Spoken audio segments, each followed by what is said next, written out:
Hello and welcome to another Overlord lore video, and today we are going to take a look at a theory of mine, namely that Zesshi Zetsumei could in truth be not only become a part of the Great Tomb of Nezarec by means of "we defeated and captured you and now you're on our side", aka the Pokemon principle, but that Zesshi could be blood related to one of the supreme beings herself. But before we're going to take a look at the theory, let's take a look at my Patreons and thank them for supporting this channel. I also say thanks to all users of the YouTube thanks function who made one-time donations. Now, with all of that said, let's get into the topic. And the reason I, and surely the odd reader and enthusiast here and there, came up with this theory is that while Nezarec doesn't have elves among its guild members, the supreme being Yamaiko had a sister in real life, like an actual sister in real life, not in the game. And her sister is named Akemi. And she too played Yggdrasil online, and she did it as an elf character. Now, as an elf player, she was humanoid, and only heteromorphs were allowed to become members of Nezarec, so Akemi couldn't join the guild. But this did not mean that she wasn't a welcome guest at any time in Nezarec.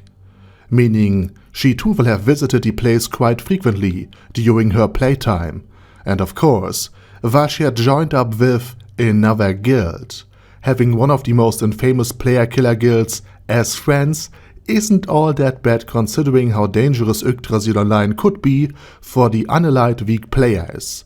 Now, given the fact that Akemi, in her elf persona, visited the Great Tomb from time to time, even the NPCs should be at least somewhat familiar with her existence, especially all of those who were created by Yamaiko, the sister of Akemi, who played as a Nephilim. And we by the way see one of her weapons, the Iron Fist of Wrath, in Ainz duel with Shaltir.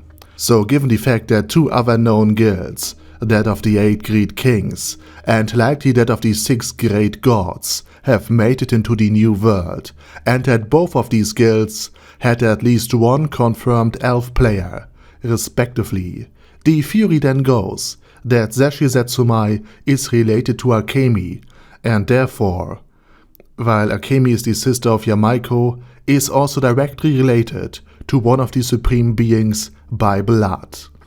And let's take a look at the Theocracy of Slain first.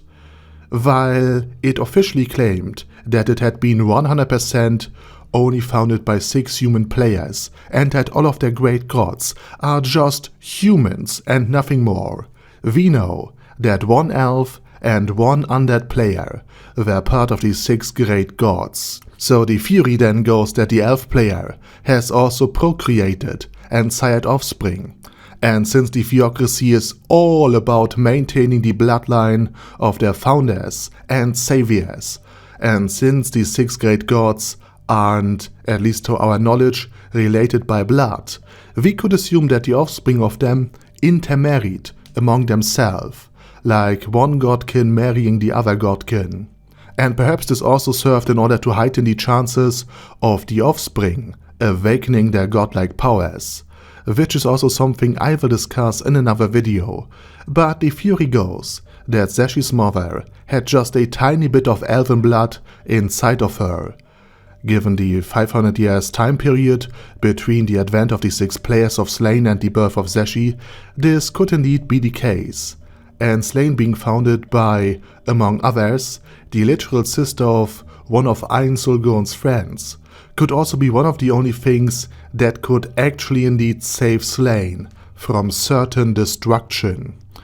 I mean, we had the destruction of an entire nation arc already, and I wouldn't say no to a second one, but the possibility that Ainz would at long last find at least someone who is related to his friends would be something that I really want for him.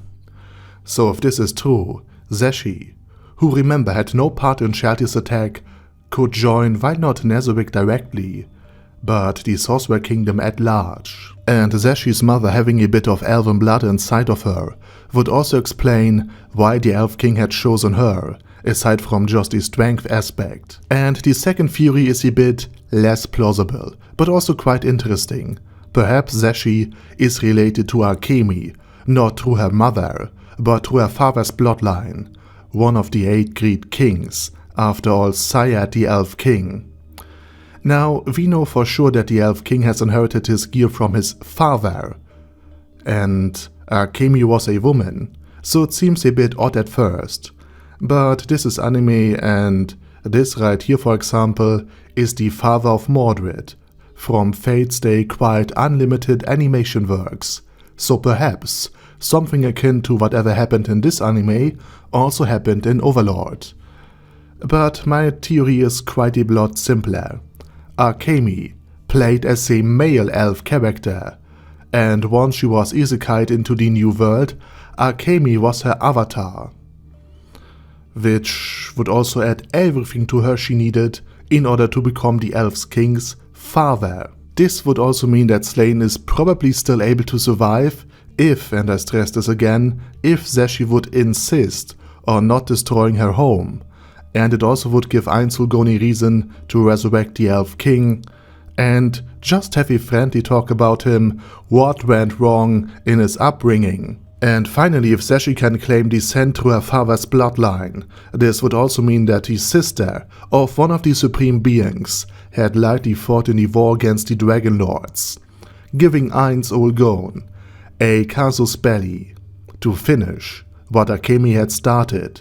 So given both options, I would actually prefer it if Akemi is related to Slayn and not responsible for the Elf King's upbringing and basically the entirety that is the Elf King, but in any case, this would be one of the greater plot twists in Overlord, and I hope this will actually be implemented. And there's of course a third option, that Ainz can't rule out that Zesshi is in some way, shape or form related to Akemi, and that is just a possibility, so that Zesshi actually needed to be kept alive, simply because Ainz can't risk it to go against the sister of one of his beloved friends. And now I'm very interested in your opinions. Do you think it is possible? Do you believe in it? Will this be part of Overlord's story? Or is Slayn and Zesshi just doomed? And with that said, I say thank you very much for watching, and special thanks to Arder Daddy Arder, Bad Guy Yi, Bad Burrito 316, Beezer, Ben C, Brandon D, Chrissy, Crowley 0221, Sia, Crystal Prime, Dead Slime, Death is Mercy, Deathless Dragonlord, Demon Xenomorph 1987, Devin Downen, Ding Dong, Duckwagon, Dunkler Krieger, Dystopia, Dystopia II, Enigmatic Unicorn, Feral Shivan, Guy with That Head, Hector Marino, Hoss, Huster, Jacob G, Jana B, Jason, J. Morris, Chromius, Kyle R, Lee K. Long, Legendarius, Lelouch Britannia with a Mustache, Lexus Fox, Lord Nishikian Rai, Lord Touch Me, Loverazor, Merovec, Mr. Shoes, Mr. Tweaker, Michael R, Michael Y, Nope, Oh Hell No, Normal Toad, Okill, Overlord General Gasper, Paddy Pentum, Personage, Primus 11, Rhinomere, Cune Kerkos P, Shergox's Daddy, Shadow Lightning Wolf, Shrine Keeper, Super Tier Magic Batista Bomb, Supreme Cheese, Staris, Ted, Texas Deer, The Orc Warboss, Rock at Smasher, T.E. Wang, Vash Hawkeye, Vegito 27, Venture Fanatic, Wilhelm, Xenokai, and Zonegon. Thanks guys. Anyway, have a nice day, and I hope to see you all again soon under my next video.